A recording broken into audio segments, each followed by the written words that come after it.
excuse me. Wake up, I gotta go get it. Wake up, I gotta go get it. Ladies and gentlemen, welcome back, College Couch Podcast. Back in session. Javaris here, Stackz, Delbridge, forever in the building. Brother, how you feeling? Man, everything good, man. Can't complain. I love it. Man, what a week 11. We got a lot to get into, a lot of storylines, a lot of headlines to talk about. Of course, Miami going down. Bro, man. But that's so funny because, bro, we got to start off with Georgia Tech Miami because they literally lost last season to Georgia Tech, but to lose in the fashion that they lost to, not only on the road at Georgia Tech, but dude, it was just like Miami could not get anything going. As far as, again, that defense has been struggling all season, and I want to say they let up did he not? Cam Ward played phenomenal. I mean, Cam Ward had a day, but it's just that defense has been struggling. Like Georgia Tech's quarterbacks did nothing special. I mean, both of them threw for touchdowns, but it was really King's King just on the running game. But he was hurt. So was he really hurt? Is the question. No, man. Or was just the defense just that bad? Fair. We knew it was bound to happen with Miami. Like, I mean, Cam Ward can only do so much. Like, I mean, Right. when you're having to come out and be great every possession because your defense can't stop anybody consistently, it's tough. It's tough. I mean, a lot of people are trying to turn the page on Cam Ward. He's still a phenomenal player, still had a great game. But when you don't have a defense, that's a lot of pressure. That's a lot on your offense to be great every time. So you dang near have to score every time you touch the ball. You have no room for mediocrity when your defense is putrid. So I mean, shout out to Georgia Tech. I mean, I love to see it. They kind of got the recipe, I guess, to beat Miami's defense. So I mean, Yeah. yeah, I mean, love to see it. I mean, you love to see the upset, especially during this time, unless you're a Miami fan, of course. But I mean, Georgia Tech. They didn't do nothing out of this world. They just took advantage of a weak Miami defense. Like, I mean, you call a spade a spade. I mean, Miami just has to be better. I mean, obviously, step it up on offense just because there's always room for improvement. But the defense has got to be able to match the offense. I mean, Right. let's be honest. I mean, it was bound to happen. They Cam Ward bailed them out so many times, so many times. It was just a matter of time before they lost it. So.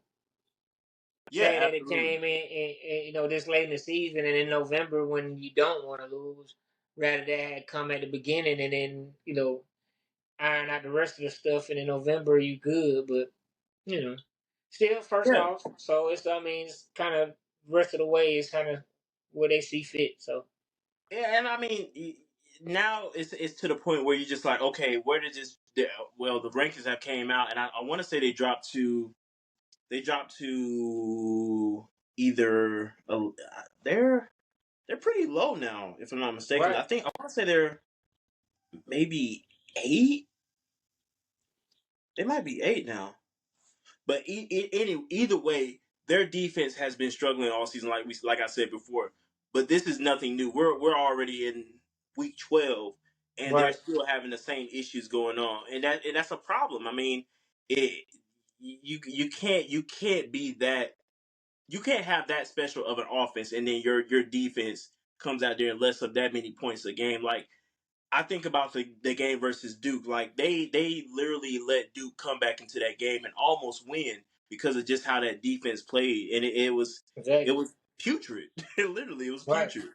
So I got my rankings up. So Miami is now number 9 with that loss, and of course we're going by the college football playoff rankings at this point because that's what's now relevant. The AP is Right. not that relevant anymore, as well as the um nobody looks at coaches polls. So yeah, the college football rankings is what everybody's watching now. So yeah, they got of course everybody has what 2 or 3 more games left before the season ends.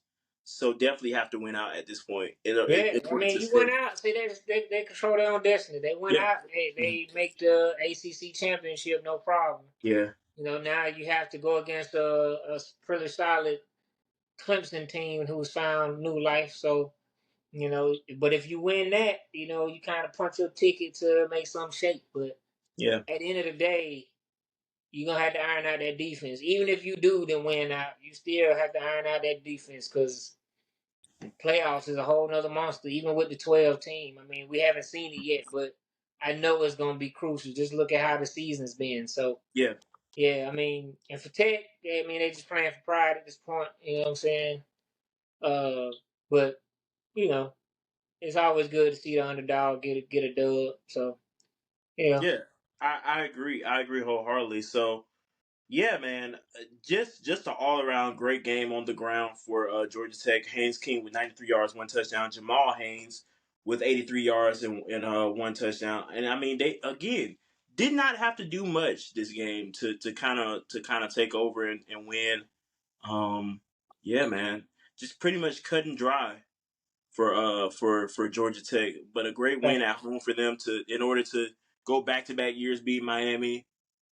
So yeah, let's go ahead and head over to this Colorado Texas Tech game, bro. What a game! What a man, game! yeah, beautiful game. Love Yeah, the game. Colorado, you're proving people wrong. You're uh-huh. making it shake. Like what a year it's been for Dion and the program. I love to Yeah, see it. Like you know, I mean, I've always been critical of them, but at the end of the day, I've always said they've got good players. I just want to see them back it up on the field as far as translating it to wins. And like you know what I'm saying, and you know, my whole thing last year was like they were talking a lot of junk, but you know, they win 5 games, so like, you know, you really have no room to talk. I don't care how good you is. yeah, Tom Brady wins, you know, has a losing record. Okay, he was not that great that season, in my opinion. You know, just it's like Colorado last year; they weren't that great, but this year they have. It's almost like they have a chip on the shoulder, but they're backing it up on the field. So they're trash talk and the hype around them is matching their play now. So it's like, you know, now you can, you know, flex your muscles a little bit. Now we starting to talk about y'all actually competing for a conference championship and then competing for a national championship. So, I mean, uh, you know, they control their own fate as well. I mean, Travis Hunter, Shador Sanders, ballers. I mean, you know, the supporting cast, Webster, Horns. I mean, they got some dogs. I mean, it looked beautiful. It looked yeah, beautiful. I mean, some controversy here and there with some, you know, people on the sidelines and the fans throwing bottles and stuff. But this is why we watch college football. Most passionate fans on earth, you yeah. know. And So it's unmatched. And I mean, the way that they've just snuck into the top 25, just that I think this is really what has been marveling to watch from Colorado. They've been focused, like they've really locked in this season, and really have set their eyes on the prize of making it into that not only the top 25 but the playoff picture. So they're only 5 spots down, sitting at 17, and they could very well end up making it into the top 12 if they just again if they just win out and keep that same focus, because everybody that I've talked to, they're like, man, the most surprising team has really been Kentucky, to just from the turnaround that they've had from last year to this year, and just really keeping their eyes on that prize of proving everybody wrong, and um, just staying the course. But I will say we definitely have dogged Colorado out on this podcast, and I mean rightfully so, because of just the poor play they had, and then the off field issues and stuff like that that they had going on, and well, not really off the field, but on the field, just they just weren't disciplined. And I mean, now that you're seeing a revamped team who's hungry, and it's been exciting to watch. I would definitely give credit where it's due, and say Colorado has definitely proven me wrong, And I hope that they do go far this season as far as making it into that top 12 and try to make some shake as far as in the playoff picture and get a win. So Right, and I think that would be good for the playoffs, just mhm. because of wherever Dion goes, there's always gonna be some big energy. Yeah, You know what I'm saying? And same with his sons. Like I mean, and Travis Hunter is a big personality. Like, you want that energy surrounding the playoffs. mhm. Like I mean, more other people might say that they don't deserve it, but I mean, the proof is in the pudding. You right there competing for your conference championship. So I Yeah, mean, this will be the real test for them if they win their conference championship. Okay, they proved everybody wrong with that. Now your true test is that now you're going against the best of the best. It's like you're going against the Alabamas, the Texas, the Oregons. Like you're going against these teams. See, last year when they went against the Oregon, they got throttled. So so now it's like, okay, y'all can only play with teams that are beneath y'all or right at y'all level. But teams that's supposedly better than you guys, it you kind of falter. So that'll be the true test, like compared to last year. So I'm not saying that they won't come out on top. I'm just saying this is be the true test, and if they can get past that, they get past that first round or whatever, or if they potentially have a bye week or however it goes for them, then now we can really start. They really can start flexing their muscle, and we can say Colorado is dang on good. Like you know what I'm saying? So, and then shout out to Texas Tech for daggone staying in the fight and yeah, throughout all of that. I mean, that's a hard game to play when you got exactly. more spotlight on you than you normally would because of the team you're facing. So, This game was, when I say so close, that this game ended literally with a fumble recovery in the end zone. Like they had Tech got the ball back and had to literally drop the ball downfield from, I want to say, their 3 or their 2. Literally, they were in their own end zone. So Colorado's defense just stepped up when it mattered, and that was literally in crunch right, time. So right, and that um, was beautiful. So now we yeah, got to see what they do, how they hold up against the big time teams. So I mean, yeah, what a game! I love games where it's no quit on either side. right. I One want play to say decide in that one play decide in the game. right. I want to say Colorado is cruising for the remainder of the season. Let me just be sure. Um, but yeah, bro. Like those are the type of games that really keep you involved as a fan. I mean, you can't. It just makes you appreciate the game of college football because of Right, games like that.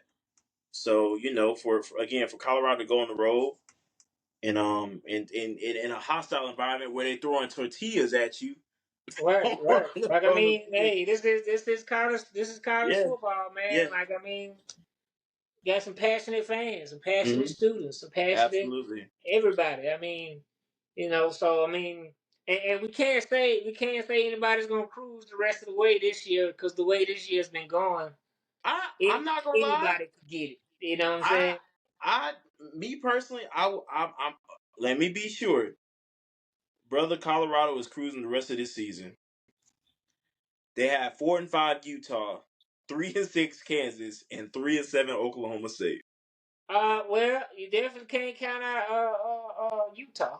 Just can't count them out. I mean, I mean, the records. I don't like looking at well, records. Cam Rising isn't playing, so that was a big piece in their I own mean, off season. facts, but at the end of the day, you know what I'm saying. The way this season has been going, you don't know what's gonna happen. Like I mean, last year if you would have said that, yeah, heck yeah, okay, y'all are good. But this year, like the teams that how they been playing and yeah, I mean, I don't think they're cruising. But I mean, because every game they've pretty much had, it's been close. It's been close. You know what I'm saying? So it's like they almost lost to Texas Tech. Like I mean, they almost lost to Texas Tech. The only blowout win, truly, was when they played UCF. And like UCF really couldn't get it going. Nah, it was Arizona, And 34-7. Arizona. Yeah, You know? So UCF and Arizona. So I mean, and Colorado State. well, that ain't that. That's That Colorado was, you know State. what, that was a given. You're Yeah, right. I'm You're talking right. about teams that Yeah. were supposed to give them a fight. Right. Colorado State last year they shouldn't have. Colorado should have throttled them last year, Mm-hmm. but they didn't. So this year, I mean, Colorado State. I mean, you tell me the last time Colorado State was a upset team. I mean, if you can tell Fair. me, then I'll retract my statement. But Fair. Fair. I mean, that's a given with all the talent that you have. I'm talking about teams that has talent that could potentially match you. Mm-hmm. Colorado State they got two players. I mean, The quarterback and the wideout. yeah, I mean that's it. That's it. Yeah. You know, Colorado got 4+. Mm-hmm. So I mean, I can name all four of them offhand, and that you know debunks that. You know what I'm Yeah. saying? Debunks the fact that they should have been a blowout. I mean, it shouldn't have been a blowout. So Yeah. it should have been a blowout. So yeah, I'm talking about teams that they supposed to go toe to toe with. So Mm-hmm. and all of that. So Right.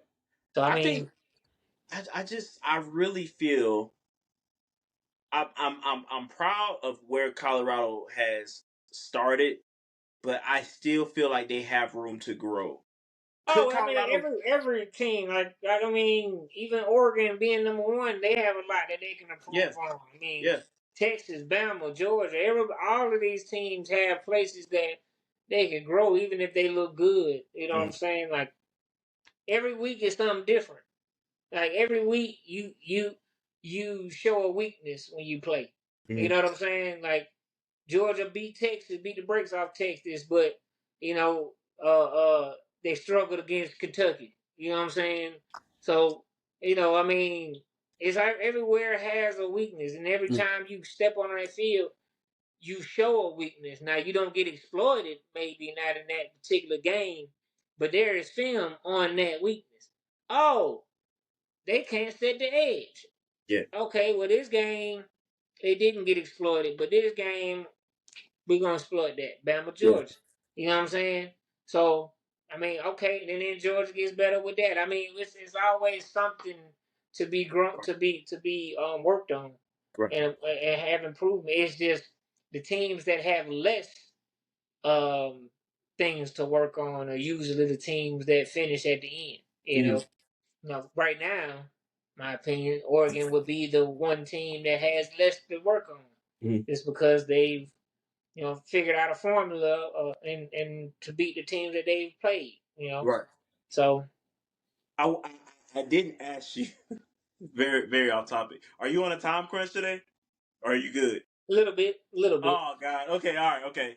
So no, but I agree. I 100% wholeheartedly second that. I mean, and again, this just kind of goes along with the theme of this season has really been a season of uncertainty. Like nobody really knows who is going to be in, who's really like that team to really look out for that's going to make that push because of just so much uncertainty because no team has really looked dominant this year. But Right. that just again that's just how the dice have been rolling this season. So but now that I know that you're on a little bit of a time crunch, let's go Oh ahead. no, we're good. We're good. We're Okay, good. you We're sure? good. Okay, We're good. cool. Well, yeah, but I mean, again, shout out to Colorado, man. Colorado has been making it do what it do, and again, just from the conversation that I've had with people, they've been really pleased and really surprised, just the turnaround again, the turnaround that they've made this season. Again, only one conference loss is pretty dang impressive. So, Right. yeah, so hopefully they'll go ahead and just win out and go ahead and see what their seeding is going to be within the college football playoffs if they make it in, that top 12 and yeah, go from there. Try to play against the big dogs for sure.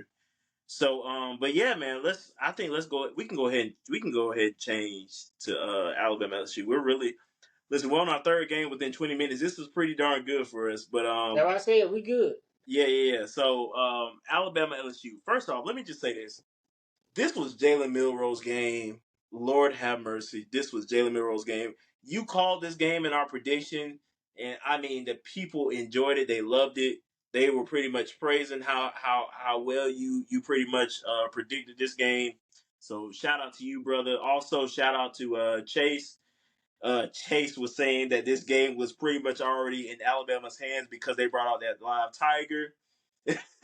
So yeah, man, this was just a pretty much a one sided game from the jump. I mean, LSU just did not know how to contain Jalen Milroe, man. This man is just But unstoppable. I think they tried to, but I think Bama had some pride. Mm-hmm. It's like you lose this game, you have to play. Like the rest of their season, literally is win or go home. Yeah. And Jalen Milroe being the leader, the kind of guy that I it feels like he is. He said, "I'm gonna put the team on my back. Bump having the passing stats, bump how I look. I know one of my greatest weapons is my legs." Mm-hmm. And kudos to the coaches for saying, "Hey, we're gonna put this on your shoulders, carry us to the promised land." And then kudos to his teammates for nobody getting selfish, getting mad that they weren't getting as many looks as they normally would, because Milroe had it cooking. And this just shows you how explosive. I rock with, even though I'm an Auburn fan and I don't like, Alabama and all of that, I rock with Jalen Milroe. And Mm-hmm. I've always said that he was a good quarterback. You know what I'm saying? I mean, obviously he got some issues to work on, but if you have nothing to work on, then what are you doing? You know what I'm Yeah. saying? So, yeah, I mean, he knew there was some spots that he could exploit, and he was very intentional about his runs. Like usually you might see him, hesitate and try to, make a play downfield or force one downfield. Saturday, Nope. I'm running this pill. I'm toting this pill, and we gonna go to the promised land.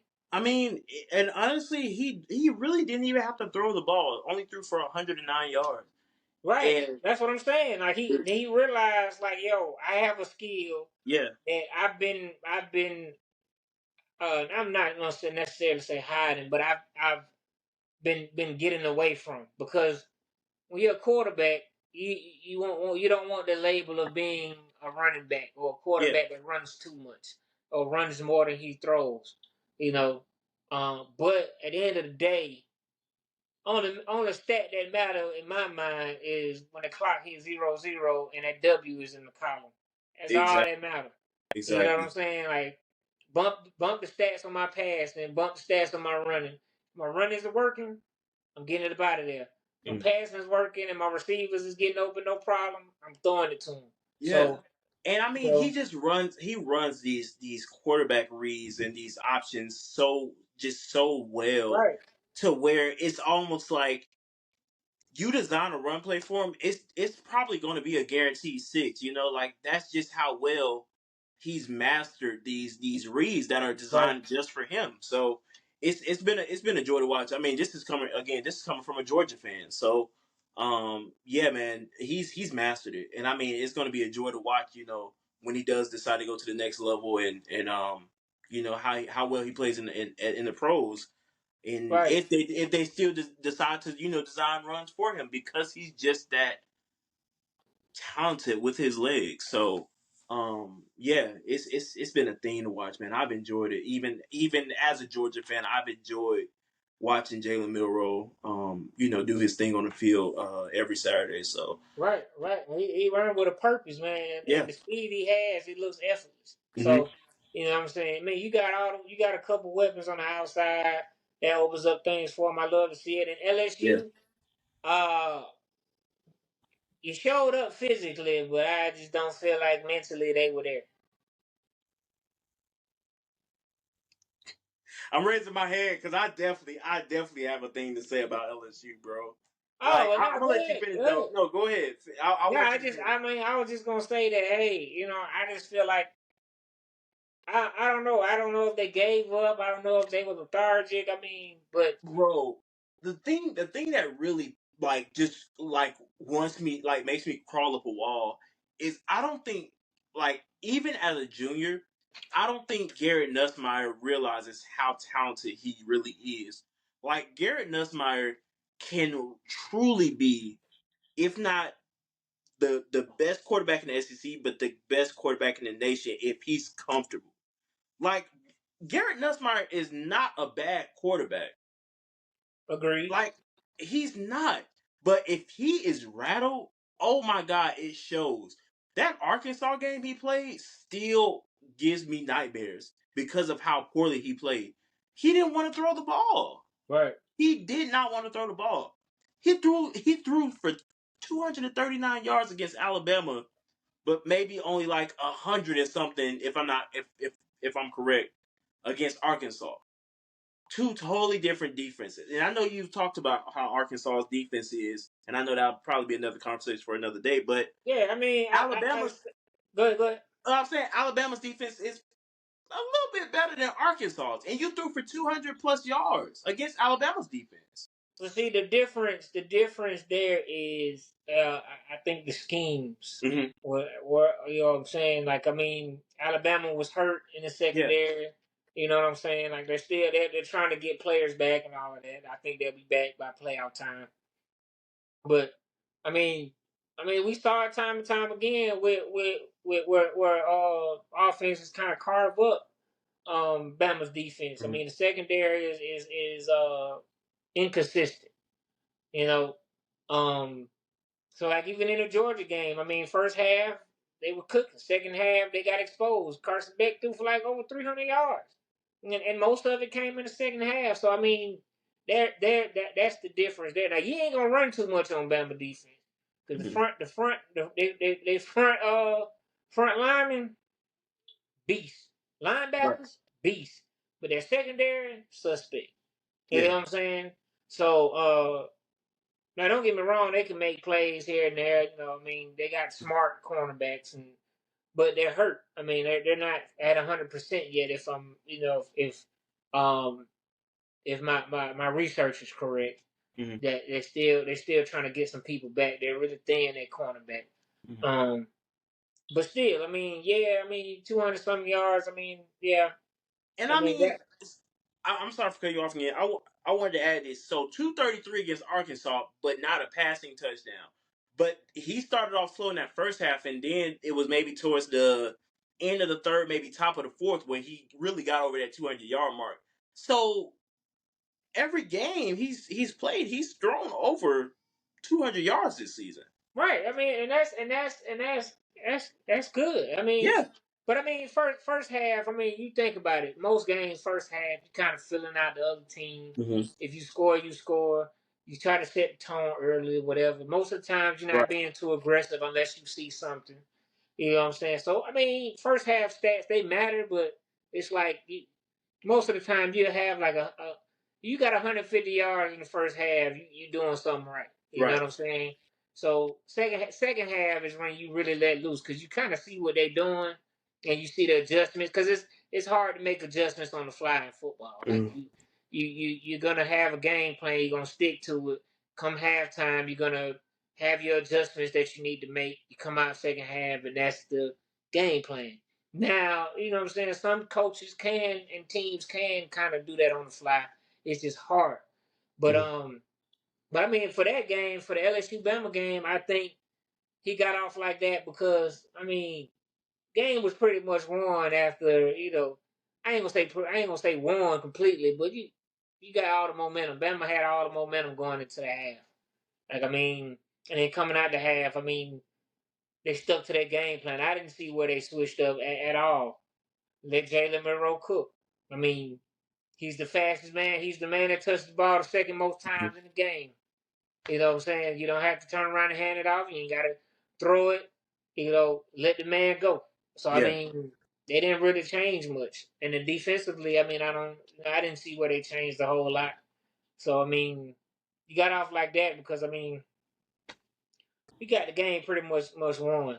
I mean, I didn't see where it was a dip in Bama's production in that game. And I definitely saw where it wasn't really an incline for LSU. It's like a small bump, but after that, it was just like, we're probably gonna lose this game anyway, or whatever. I don't know, but Bama came with it. Bama came like they were, like they were trying to make playoffs. Yeah. LSU came like, we just here, whatever. We win, we lose, we lose. But and it showed. So Yeah. Bama pretty much controls their own destiny. I mean, the rest of the schedule is in their favor. But, again, you still have the game at the end of the season for them that you never know how it's gonna go. So, I mean, we'll see, But they pretty much control their own destiny. I mean, the only team I see giving them trouble possibly, but the way we played this year, it's probably not gonna be happen like that. But that Mm. would be Auburn only because of the impact of that game. And Mm. DeBoer hasn't played in an Iron Bowl, or I mean, coached in an Iron Bowl, and so that would Yeah. be the only reason I would say that they could get upset. It's because I don't know what it is about that game, but we couldn't be not competing for nothing. Like, I mean, we could be just bowl eligible. That's it. Well, And that's the state championship. You got to win the state yeah, I mean that's championship. the state championship. But I mean, a lot of players on that team might not be from that state and Yeah. understand the Mhm. rivalry. But that game in particular, to keep Bama, like, it's a lot of, like, think about the last few years that we've won, or the few times that we've won over the last few years. We haven't had playoff implications or SEC implications or aspirations. It was solely that Bama did not go to the SEC championship or compete for a national championship or just the SEC championship. I've had Georgia fans thank me for us beating Bama. You know what I'm Right. saying, to help boost them. So Yeah.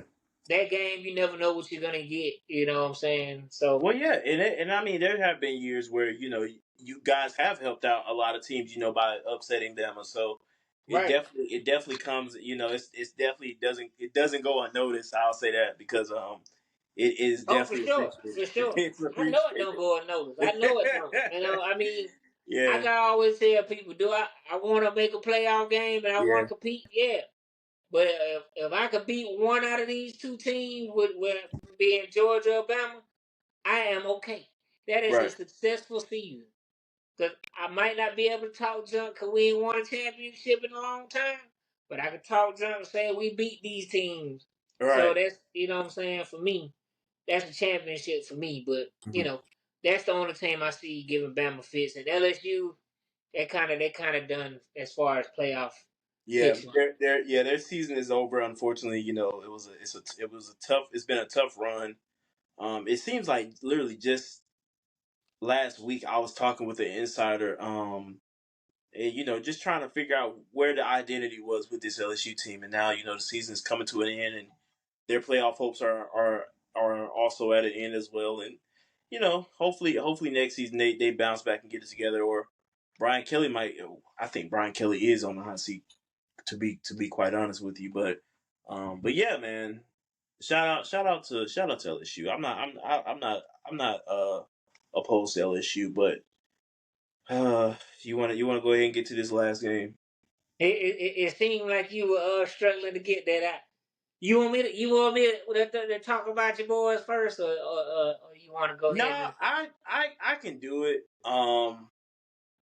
But it's probably going. I'm gonna take up a little time because I have a lot to get out, okay? and So I'm gonna let you go because this is your yeah, team. I I'm have gonna a let you. I have quite a bit to get out because I have never been so embarrassed to be a UGA fan in my life, and I've been a UGA fan for quite a while, maybe on over what 15 years or so.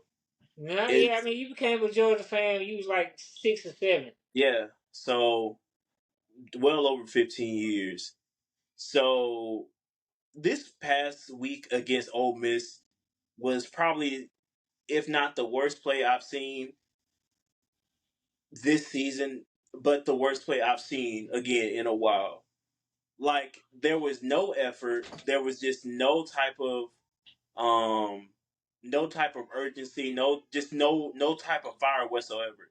Mind you, we're on the road, and I want to go back to maybe a few weeks ago, well over a month, when we played Kentucky and we won by 1 point on the road against Kentucky. And I got on this podcast in front of this camera that I'm recording on right now, and I told y'all we still have to play an Alabama team, we still have to play a Texas team, and we still have to play an Ole Miss team. I told y'all those 3 games are going to be the toughest games on our schedule. Mind you, just after winning on the road by 1 point to Kentucky, and people were on there saying, "Oh, well, a win is a win." Like, this is what I'm talking about. Like, we literally just went to Oxford. It got demolished.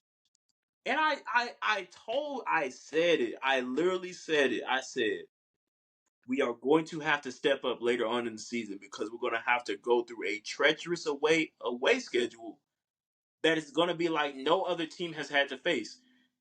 We went 2-2, big whoop. But you can't lose a game like this if you want hopes of making it into the playoff picture.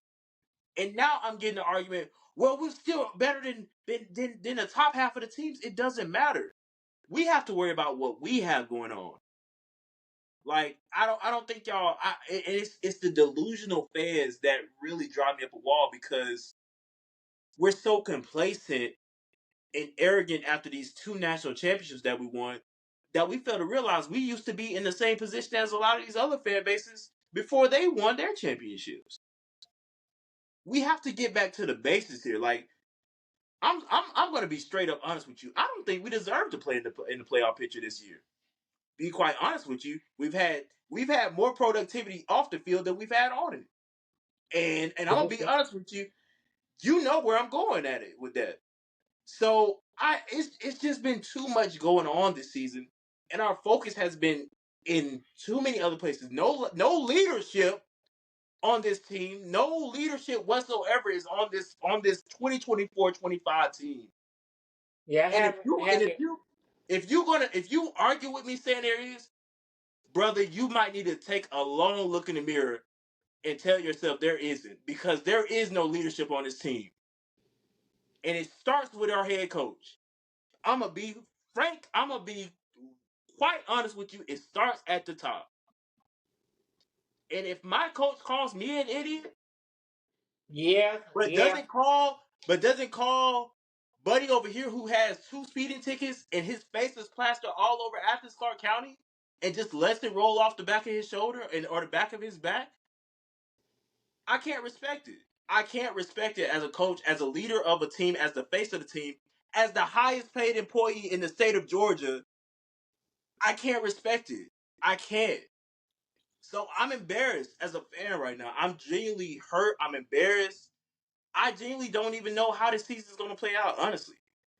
Of course, we have to win out, but we still have to play Tennessee this upcoming weekend.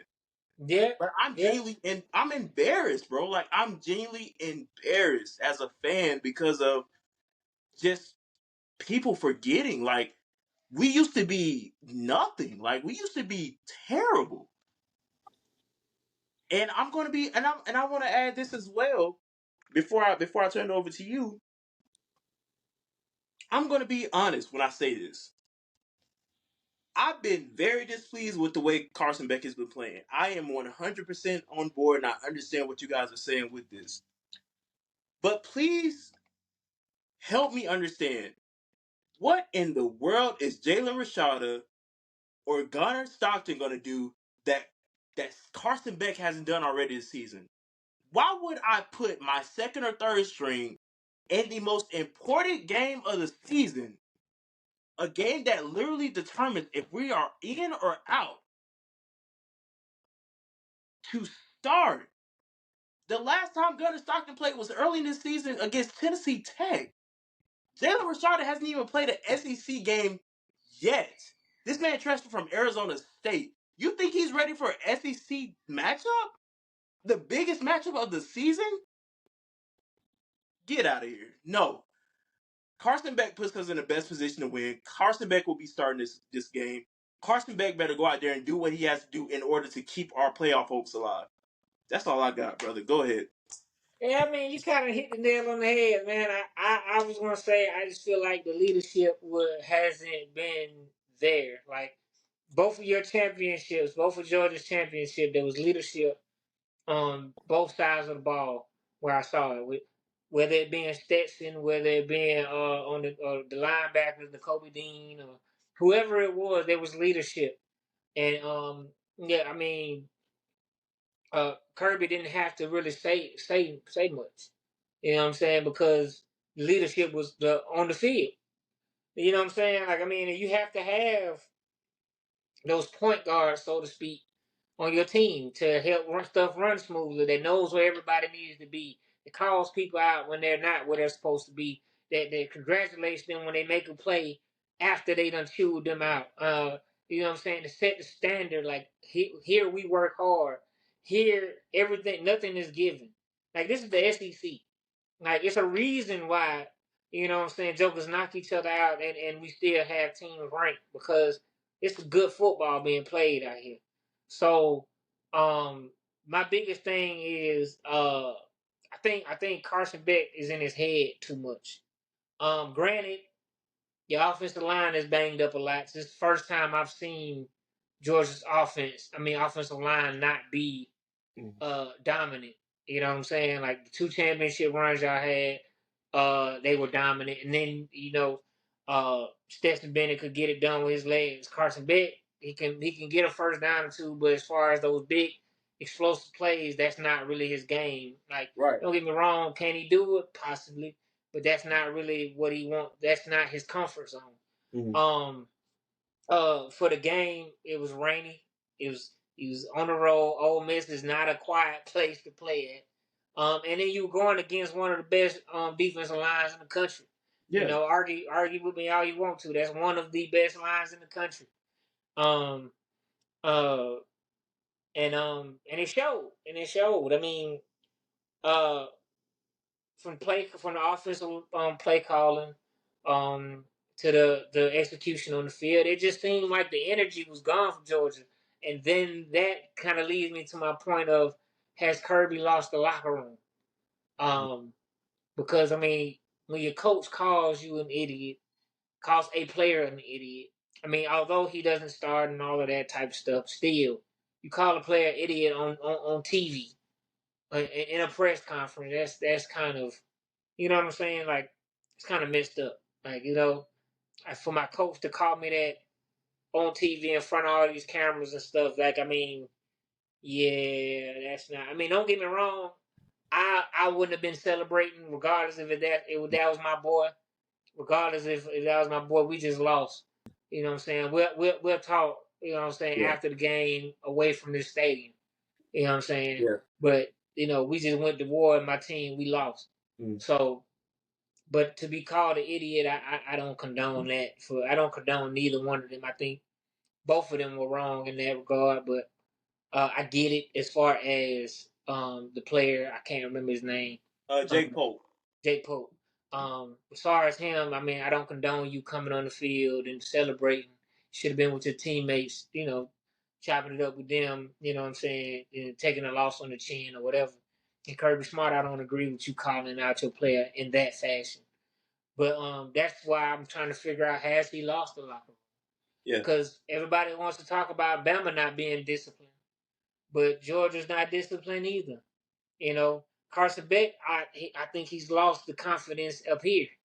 You know what I'm saying? Like, I mean, Georgia fans do not make it easy. No fan in college, especially, they don't make it easy on quarterbacks. They don't make it easy. You have a bad game, oh, get him out of here. Bench him. Put the second string in. You know what I'm saying? And at the end of the day, we're not in practice with these players. We don't see what the coaches see. And you have to take an accountability. These two backups that you have not been in that environment before. They ain't had that pressure like that. They haven't, like, that is a whole, like, say what you want to, but we are talking from the stands. We are talking from behind TV screens. These players are literally in the middle of it. All eyes on them, like a Tupac song. You know what I'm saying? Like, this is not for the weak. Yeah. Like, that's why everybody's not a quarterback, because you have to have it up here. Once you lose the mentality and the mindset to be disciplined and everything like that, and to block out all that noise, I don't care what kind of athlete you are. You can have the arm of God and the legs of Jesus. It don't matter if you ain't got it up here. It's not gonna translate, because once they blitz you and they get in your face, you're gonna get rattled. And that's what he did toward the end of the game. He fumbled twice. And that's what happened. Like, they got in his head, the crowd was loud, you know what I'm saying? They were already losing, it was raining, everything was stacked against them. Yeah. And kudos to Ole Miss for capitalizing on that. You know what I'm saying? I mean, but I said at the beginning of the season, I was like, I don't think Georgia is the team that we've been accustomed to seeing the last few years. Don't get me wrong, the Georgia football team is good as a whole, but the elite Georgia offense and defense that we've seen the past few years, we've not seen that this year. Even in the Texas game, we saw glimpses of the defense being solid like they once were, but they still weren't as solid as they once were. And the offense sputtered. Like, so against Tennessee, I mean, yeah, they have things working in their favor. I believe it's a home game for Georgia, if I'm not mistaken. It is. Home game for Georgia, so that's in your favor. Texas. Also, Dico Iamaleava is questionable. That's also in a favor. Right, But I was about to. Why that was my next point. Like, he might not be playing. If he plays and he's healthy, that's good for Tennessee. But is he healthy enough? Right. Because I mean, as a player, you want to play in that big game, because that's a big game for both teams. Because if Tennessee beats Georgia, they pretty much punch their ticket. You know what I'm saying, to the SEC championship. But and kind of, and it knocks Georgia out of the SEC race and probably the national championship race, the playoff picture. So it's a lot on the line, this game. It's a night game, which is beautiful. So I mean, I'm anxious to see. I mean, what Georgia has to do, they have to establish the run, and they've got to push the ball downfield when they have the opportunity to. And Carson Beck has to be accurate. Carson Beck cannot get rattled. Carson Beck has to be comfortable.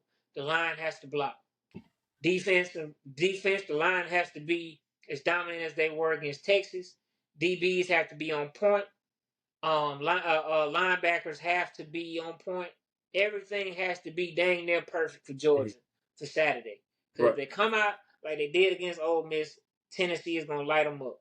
Because Tennessee has a great run game. They scheme their running backs open beautifully. The wide receivers are really good. Quarterback is really good. And they've shown that they can win without their starting quarterback.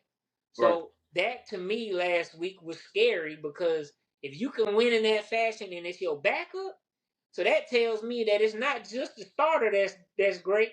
Yeah, the entire offense is good. Oh, it's so crazy because I was literally talking to a friend of mine when Austin Simmons went in, and I said, "Oh, he's about to torch." Austin Simmons was either a 4 or 5 star coming out of high school, and when he committed, I mean, Ole Miss raved about this kid, so I had to check him out myself. As soon as he got in, I said, "Yep, he about to carve that defense up," and that's exactly what he did. Drove the ball downfield, didn't do too much. 5 or 6 with maybe 66 some yards, and got it done, and they scored that same drive. So yeah, but also, but again, I got what I need to say. We're gonna go ahead and wrap up here. Let me go ahead and get you. Let me get you out of here. Let's get these predictions out of the way real quick. Number 3, Texas and Arkansas. Who you got? I got Texas. Texas. I got Texas as well. 17, Clemson, Pitt. Who you got? I got Clemson. I got Clemson. Number 18, Colorado, Utah. Who you got? I got Colorado, but it's close. Colorado, not even close. Number 8, Notre Dame, Virginia. Who you got? I got Notre Dame. Notre Dame. I'm taking Notre Dame. Surprise team, by the way. I'm shocked that they were playing as good as they are. But anyway, yeah. Yeah, yeah. All right, 21 LSU, Florida. Who you got? Sheesh. I got LSU if they got some pride about themselves. I got LSU as well. DJ Lagway could come back this game, still up in the air. Nebraska, USC. Who you got? Sheesh. Sheesh. I It's got some games Nebraska. this week. It's some games this week. I got Nebraska with that one. I think USC is due for one. I'll take USC. 24 Mizzou versus 23 South Carolina. Who you got? Sheesh. It's a pretty big I week. got South Carolina. They've been pretty hot lately. Yeah, I think South Carolina gets the job done this week. Yeah. Anyway, number one, Oregon, Wisconsin. Who you got? Oregon. I'm taking Oregon, even though Wisconsin has looked really well this year. Number 7, BYU and Kansas. Who you got? BYU. BYU. All right, number 6, Tennessee. Number 11, Georgia. Who you got? Sheesh. Sheesh. Sheesh. I plead the fifth. Nah, dang, I can't even say. If I'm a leave, we're gonna play, then I got Tennessee. But if he doesn't play, I got Georgia. Okay. Gotta roll with my boys, man. I can't. As you should. I can't lose faith in them. It's too late in the season. Hopefully, they get the job done. Ladies and gentlemen, it's been another great week of College Couch. I'm sorry, another great episode of the College Couch Podcast. Can't thank you enough for your love and support. Continuing to rock with us, we greatly appreciate it. Cannot thank you guys enough. Yeah, keep liking, keep commenting, keep sharing, keep whatever. Just keep sharing us love, and we're gonna continue to reciprocate the same energy. So yeah, Stackz, take us home, my brother, quick, because I know you gotta go. We love y'all. We appreciate y'all, man. Thank y'all for tuning into the College Couch Podcast, man. That's the We second love week. y'all. We appreciate everything. Y'all keep on subscribing, sharing, commenting. Let us know if you got any players or athletes that need coverage. They doing their thing, but they ain't getting the shine that they do. So let us know. DM me or DM Javaris, DM the College Couch Podcast page. We respond. So let us know. But hey, we appreciate it, but we got bills to pay. Love y'all. Wake up, I gotta go get it. Wake up, I gotta go.